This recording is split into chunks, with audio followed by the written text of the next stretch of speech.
তাড়াতাড়ি খেয়ে ঘুমিয়ে পড়বি, বিকেলে উঠে সুন্দর করে পড়তে বসবি, ঠিক আছে? আচ্ছা ঠিক আছে আম্মু। হ্যালো, কি তোরা বের হয়ে গেছিস?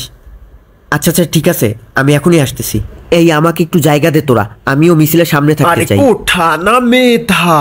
মেধা মেধা।